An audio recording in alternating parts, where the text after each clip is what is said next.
Good afternoon, everyone. I hope you can all hear me and see my slides. Welcome to the COVID-19 guidance for group homes. My name is Catherine Adel, and I'm an acting manager in the Community and Health Services Department Health Protection Division. And I'm glad that you found the time in your busy day to take part in this overview of COVID-19 guidance for group homes. There's just a few housekeeping items that I wanted to bring up. We'll be taking questions at the end of the presentation and the PPE demo that we've planned. Please post your questions in the chat function. I also have some colleagues on the line who may jump in for the questions. I have Selena Nazem, who is an outbreak manager for COVID-19, and I also have Golden Gao, who is one of our public health physicians. Please note that the session will be recorded and later posted on our website for those of you who weren't able to join us. And we respectfully ask that if you ask a question in our chat function, that you do not use any personal health information. And so without further ado, let's get started. The effects of COVID-19 on group homes has been something that we have never experienced before, and proper response requires an understanding of key infection prevention and control concepts, as well as other measures needed to be put into place in order to prevent transmission and prevent outbreaks. So by the end of this session, I really hope that you'll be more familiar with the IPAC key concepts, understanding the concepts of routine practices and additional precautions, and understanding the important IPAC recommendations for group homes during COVID-19, and also understand the steps involved when a COVID-19 outbreak is declared.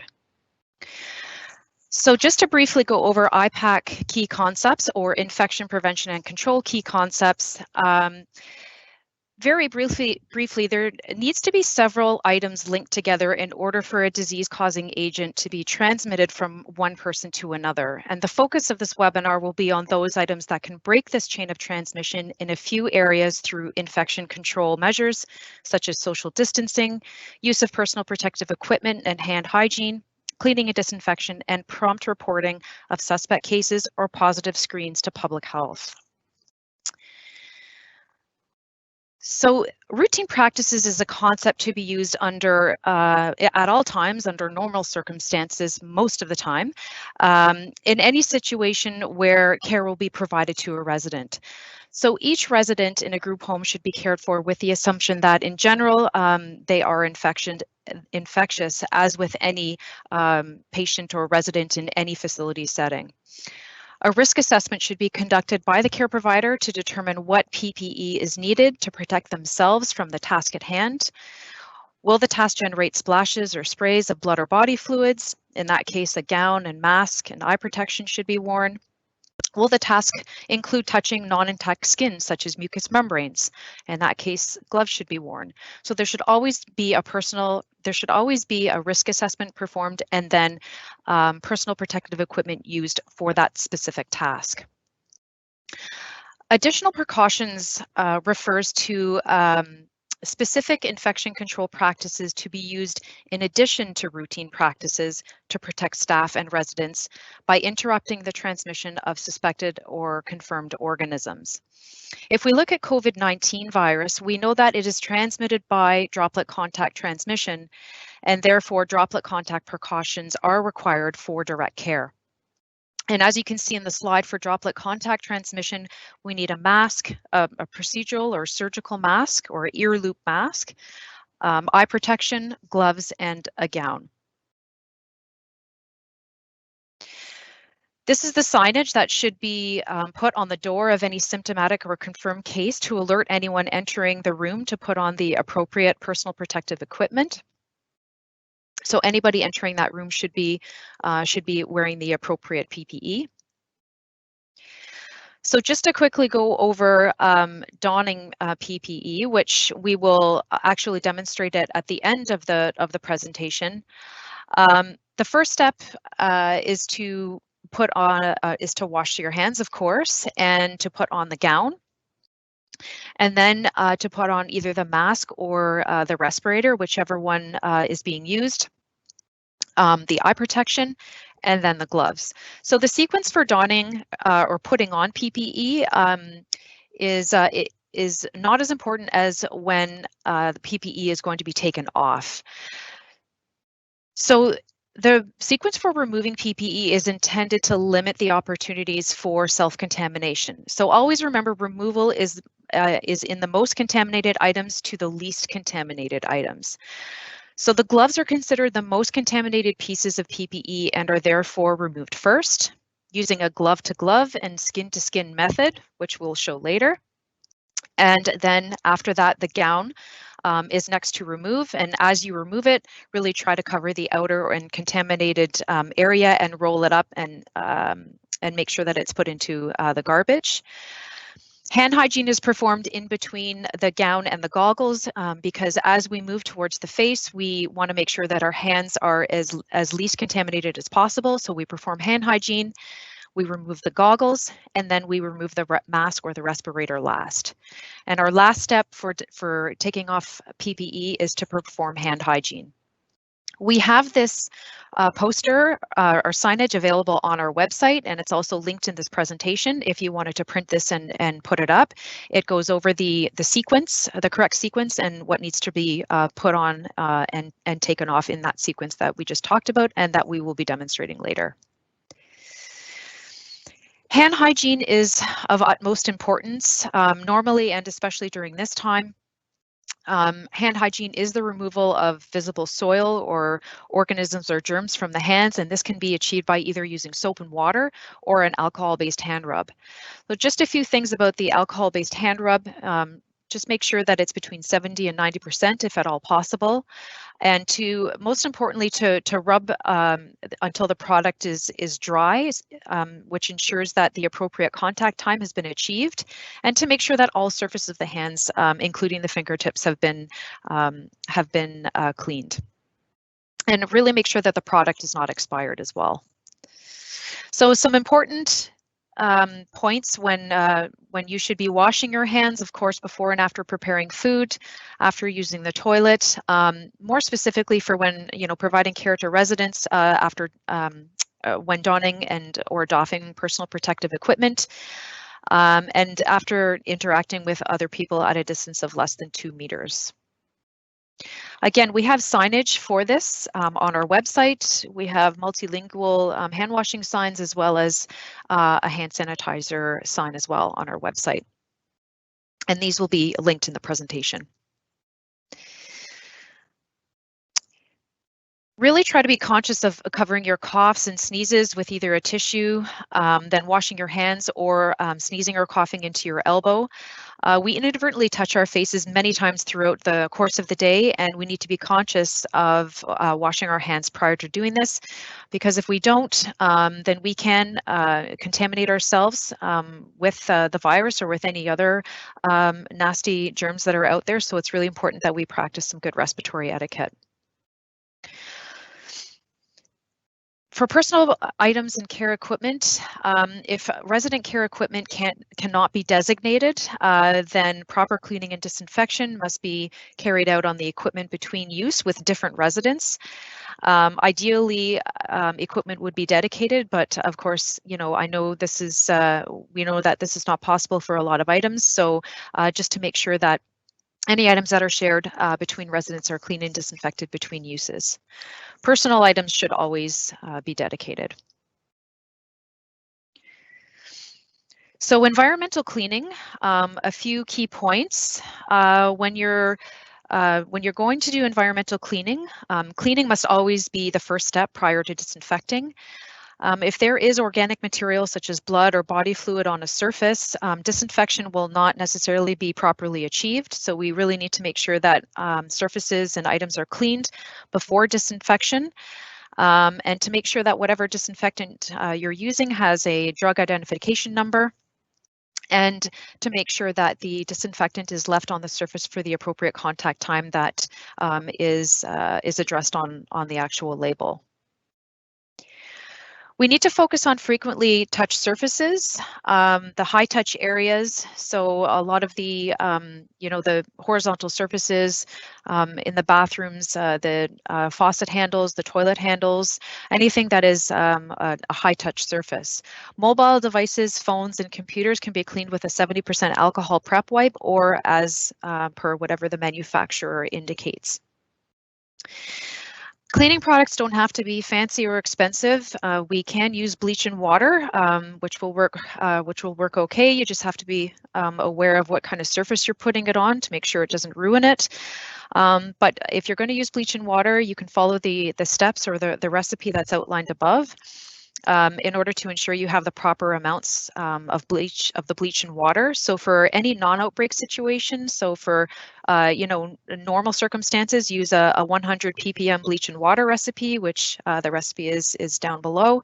And then also for an outbreak situation, a 5,000 ppm recipe is needed. And I've put the link in this slide because our cleaning and disinfection practices poster is quite large and lengthy, but it is quite comprehensive. So I would encourage you to go to our website and have a look at it. So getting into recommendations during COVID-19, there needs to be enhancements to these regular infection control practices during this time. The Ministry of Health has put out a document specifically for group homes for COVID-19. We have sent that out to our group homes. We have also sent out some guidance, the latest being on April the 11th for an update to staff use of personal protective equipment. If you aren't receiving these communications from us, please email our Health Connection line, and that email address and telephone number will be coming up at the next slide. So if you're not receiving those communications, please do email us or give us a call. And I also have in here, which will be throughout the presentation from here on, is a number to call for reporting any staff or residents with symptoms. So there are many things to consider during this time of the current COVID-19 situation. Ensure you have the appropriate supplies stocked and have a system to flag you when you're getting low on levels, so you're not left struggling with limited quantities. I know that personal protective equipment being limited has been one of the major concerns right now, and we will address that as we go through this presentation. Physical distancing, which has gravitated from social distancing. This should be practiced by everyone everywhere. It's important to maintain the 2-meter distance between individuals so that the virus doesn't have the opportunity to land in or on our mucous membranes. We really need to practice this, and it is one of the key items that that we can do that is simple and that is effective. With physical distancing, we ask that you really try your best to embed this throughout your home. We do acknowledge that the physical layout and the shared accommodations and the small communal areas may pose challenges, but we encourage you to try to customize and prioritize as necessary in your unique setting. So just a few things I'd like to point out. It's really important that you limit the number of people in one room at one time. If there are a number of people in the same room, physical distancing is very important. It's also really important to suspend any communal dining, but if not possible, then to stagger the meals or to just serve the residents their individual meals in their rooms. Really encourage residents to remain in their room. If they are in a shared room, then again, they need to keep as far apart as possible. Canceling any group activities and individual outings that would require any close contact is very important. And if it works out, creating a schedule for residents to use in the common spaces, like in shifts, to maintain that physical distancing, and then, if possible, to reconfigure those common places so that seating ensures that physical distancing. So getting into active screening, so checking for symptoms in residents, staff, and volunteers, as well as visitors, is a must, as this will help prevent COVID-19 from entering the home. The Ministry of Health regularly updates the case definition for COVID-19, and you can access the latest update on their website, which I have here, and I also have linked in this presentation. Even since this slide was created, there was an update to this on April the 16th, I believe. So really do make sure you keep visiting this just to keep up with what the latest case definition is, and it'll have the criteria for screening. Staff, volunteers, and essential visitors should be screened for symptoms each time they go to enter the home. Visitors, we strongly recommend that you restrict visitors to essential visitors only. So these would be people, persons entering or visiting at the end of life or for any critical situation for a resident. It would also be someone performing an essential support service, such as a personal support worker or somebody providing another healthcare service. I have linked this signage as well, or I will link it for this presentation so that you have access to the visitor screening that you see here on our screen. This will support less people going in and out and reduces the chance that COVID-19 will be brought into the home. I want to emphasize that the same personal protective equipment rules apply to these individuals as would be for staff. One alternative instead of people visiting is to encourage, telephone or video contact with the residents. And for actual screening, if your home has the ability to take temperatures of those entering into the home, that this should be considered.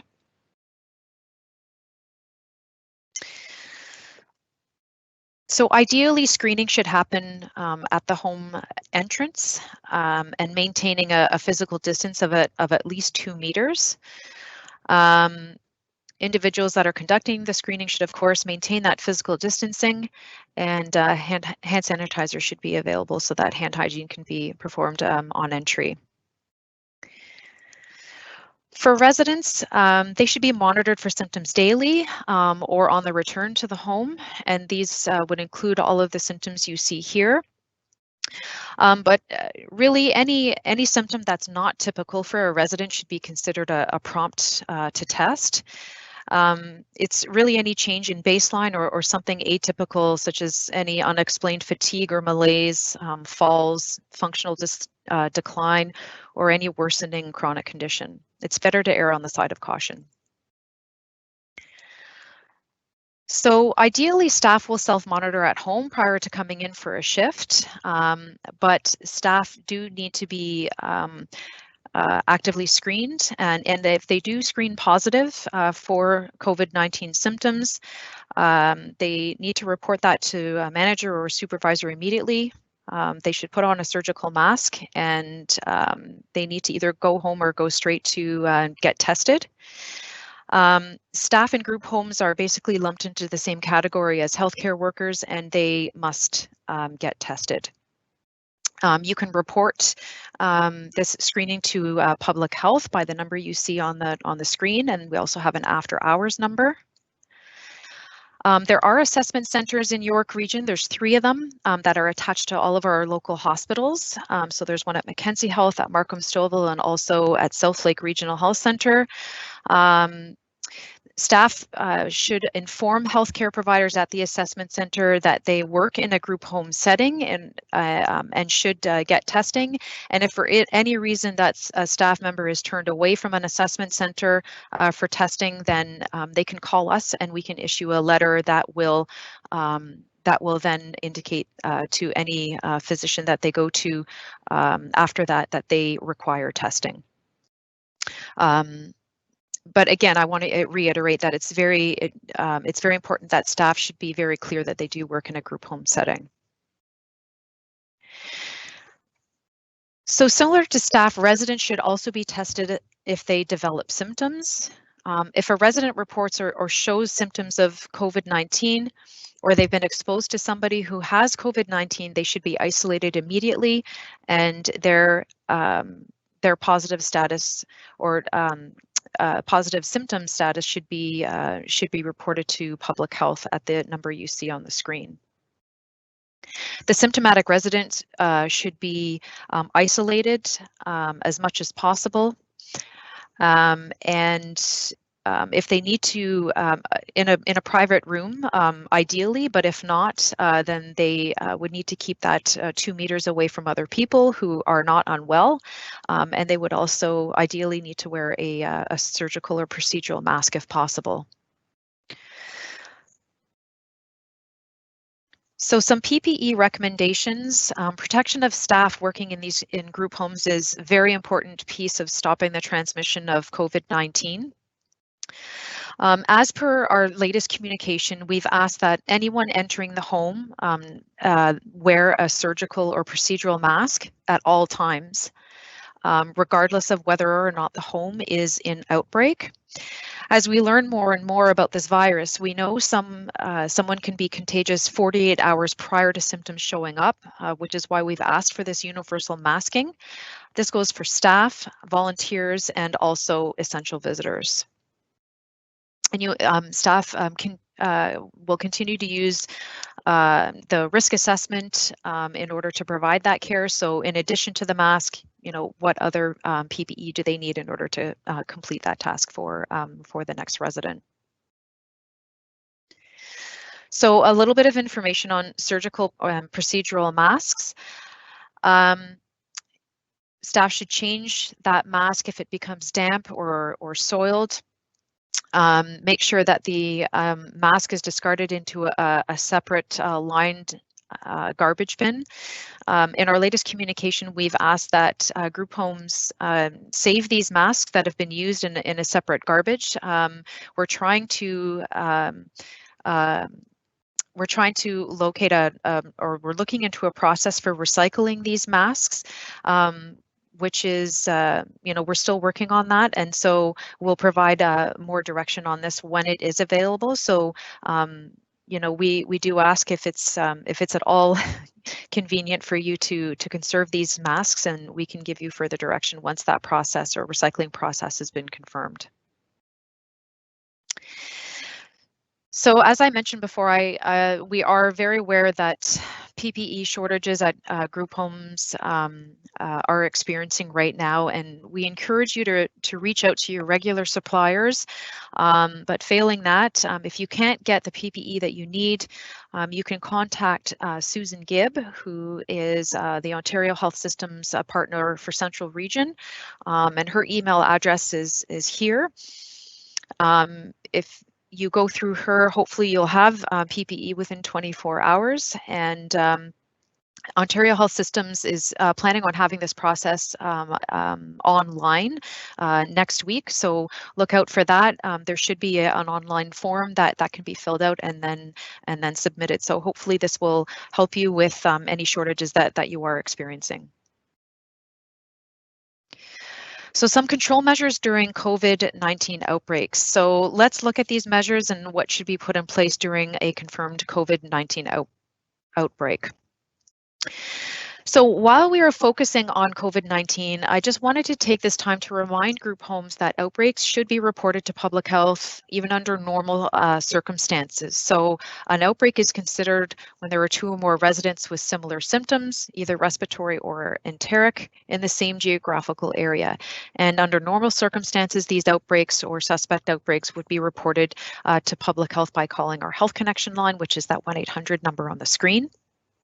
So I just wanted to make sure that that message is out there. So when we are eventually out of this COVID-19 crisis and we are back to normal, if you do suspect that you have an outbreak going on in your home, then please do report that to public health and we can work through the outbreak with you.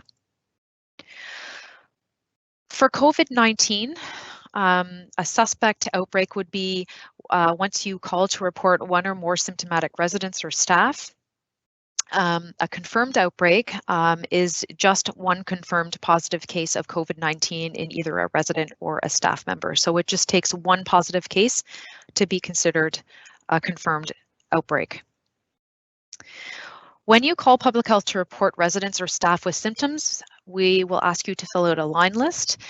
This gives us a general picture of what is happening and is a way of tracking those people that are symptomatic. It's a way of also tracking positive cases and which cases have resolved. So it basically gives us a picture of what's going on in the facility.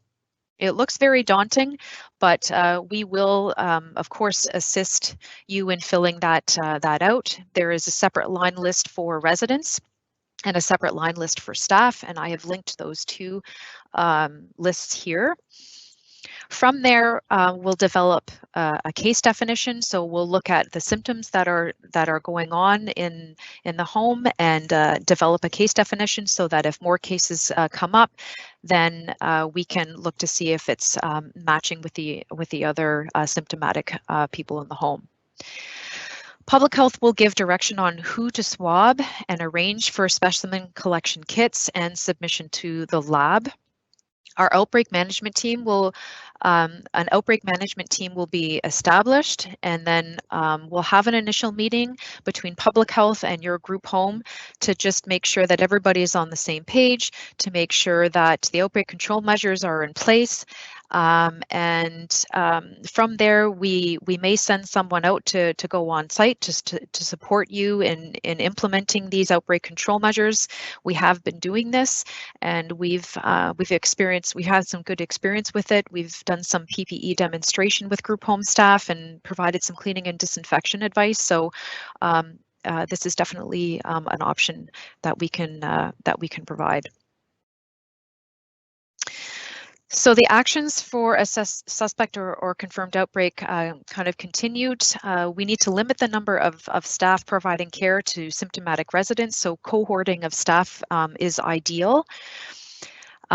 We need to make sure that PPE is made available to staff, and for any well residents, a surgical mask, like we had talked about before, needs to be worn, and then plus anything additional needed through that risk assessment.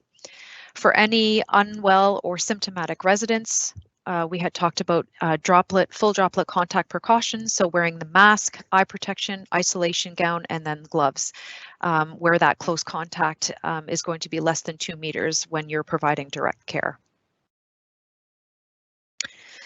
For testing or swabbing residents, this will be in consultation with public health. Especially if there is a confirmed case or if somebody is symptomatic, public health will work with you, and in most cases, any resident living in any adjacent room, like a roommate of a confirmed case, will need to be swabbed. Any staff working on the unit or the care hub, any essential visitors that attended that unit or the care hub, and then any other contacts deemed appropriate for testing based on a risk assessment by public health. So some infection control measures for residents. Like I had said before, PPE is of course very important, and that will be droplet contact precautions for providing direct care less than 2 meters. And this will also, so this should be used for any interaction with that symptomatic resident. I also just wanted to point out, for any resident that requires CPAP or any trach or suctioning of any kind, the staff should be wearing a properly fit tested N95 respirator. I just wanted to point that out, just in case you may have residents in your home that may need that support. So some cleaning required when caring for unwell residents. Cleaning and disinfection of the rooms occupied by the unwell resident should be done twice per day, and then as needed or when visibly dirty. Keeping the toilet lid down to prevent contamination of the environment, and also to ensure that PPE, that contaminated or used PPE, is disposed in a closed bag and placed with other household waste. So laundry from unwell residents. It can be done in regular warm water and through a regular cycle and drying cycle. The key is for the person handling the laundry, they would need to wear gloves and a mask when handling the dirty laundry from that unwell resident, and to kind of keep it away from the body so that it doesn't contaminate them, and then to clean and disinfect the laundry container that comes into contact with any heavily soiled laundry. So some infection control measures for staff. Although it is not in the ministry guidance document at this time, we strongly recommend that staff that work in group homes only work in one location. This is, of course, to make sure that we don't take the COVID-19 virus from one group home to another. So that is, like I said, strongly recommended. Active screening for any symptoms of staff at the beginning of the shift. Ideally, that would be done at home first before showing up for the shift. Cohorting of staff to designated units, so designating staff to just care for either well residents or unwell residents. And of course, practicing that physical distancing, practicing regular hand hygiene, and wearing that surgical mask at all times. Any symptomatic staff that needs to be tested cannot return to work until they have the results of their test, and that is facilitated through public health. So for essential visitors, like I had mentioned before, they are no exception to wearing a surgical mask at all times. They must do that. If they are going to be visiting a suspect or confirmed COVID-19 resident, they must wear full PPE, just like any other staff member. So that is a gown, gloves, eye protection, in addition to the surgical mask if they're providing direct care at less than 2 meters. And I just wanted to point out that any private caregivers who provide direct care are considered essential visitors. So just some enhanced environmental cleaning during outbreak. We need to clean and disinfect with an outbreak level disinfectant. So we had talked about that earlier. So using that 5,000 ppm bleach and water solution, if that's the route you choose to go. Increasing the frequency of cleaning and disinfection during an outbreak in those common areas. So again, really focusing on those high touch areas. And then importantly, going from the least contaminated areas to the most contaminated areas, so that we don't cross-contaminate those clean areas. Any shared washrooms where symptomatic residents reside are cleaned and disinfected after each use, so that it's not contaminated for the next person. And also that shared equipment between residents would need to be cleaned and disinfected between uses. So in terms of declaring the outbreak over, this may be considered, the outbreak may be considered over when there are no new cases in any resident or staff member after 14 days from the last symptom onset. And again, this is, we need to take that on a case-by-case basis. There could be some extenuating circumstances, so this is just in general terms. We need to obviously consult with public health before we, relax any infection control measures that have been put into place.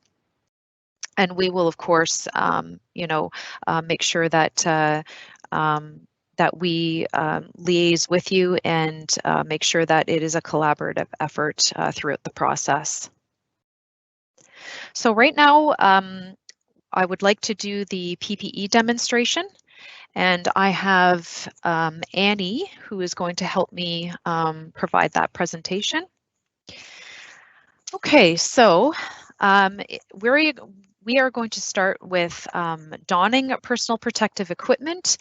And so the first step that Annie needs to do is she needs to wash her hands.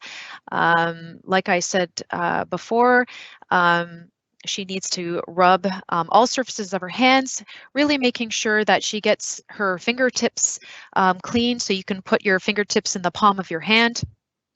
and rub.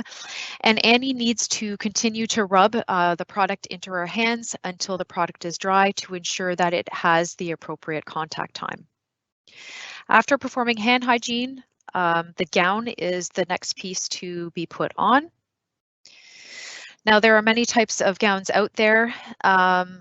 Most are single use. However, if you do have reusable ones, ensure that that there is a proper method for dirty or soiled laundry. So Annie is now tying the gown at the back of her neck. And the reason why we don't put gloves on at this point is, for dexterity, we need to make sure that the gown is secure, and tying these ties up at the best of times is not that easy. And so we can do this best without gloves on. And if you have somebody working with you, then you can have them help you tie this up. Okay. So the next thing to go on is the procedural or surgical mask. So making sure that it is secure behind the ears, and then stretching it out so that it has good coverage, and then pressing down on the bridge of the nose to make sure that it is a good fit. And the next step is eye protection. If you have it separately, sometimes it's attached to the mask, and that's great. Now, if Annie had glasses on, personal glasses, she would need to put the goggles on over top of her glasses. And the last step here is putting on gloves.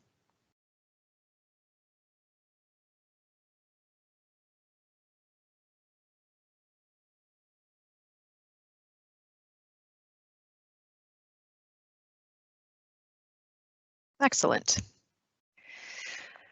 So now that Annie has all of her personal protective equipment on, after she has gone and performed the task that she needs to perform, Annie is now considered contaminated. And so for removing or doffing her personal protective equipment, remember that this needs to be done with the most contaminated pieces coming off first to the least contaminated pieces. So the most contaminated piece, of course, would be the gloves. And Annie is going to remove her gloves doing the glove-to-glove, skin-to-skin process. So she takes off one glove and puts it into the palm of the other, and takes them off and puts that into the garbage. The next thing that Annie is going to remove is her gown, because it would be the next most soiled item. And as Annie takes her gown off, she makes sure that she contains the contaminated side, the inside, and rolls the gown up so that the non-contaminated side is against her, and puts it in the garbage. Now the next step here is hand hygiene, and this is because the next steps involved touching the face, and we want to ensure that we are as least contaminated as possible. And so hand hygiene is then performed, reaching all the surfaces of her hands and making sure that the product is dry before we move forward, ensuring that there's enough contact time. So the next step is to remove eye protection. Now, sometimes, depending on what you have, that will be now then cleaned and reused. And then the last step is taking off the mask, being very careful, and putting it into the garbage. The very important last step is performing hand hygiene. Again, making sure that all surfaces of her hands are coming into contact with the hand hygiene product, and making sure that she rubs until the product is dry. Great. Thank you, Annie. So now we are going to move into taking some questions. If there are any questions, and I don't think there are any questions out there. So I just wanted to remind everybody that this session is being recorded, and that we are going to be posting this on our website so that it is fully accessible to anyone that it would be helpful for, hopefully for group homes. And I just wanted to thank you for your time, and hoping that everybody out there stays well, and that just so that you know, we are all in this together, and we will see you on the other side.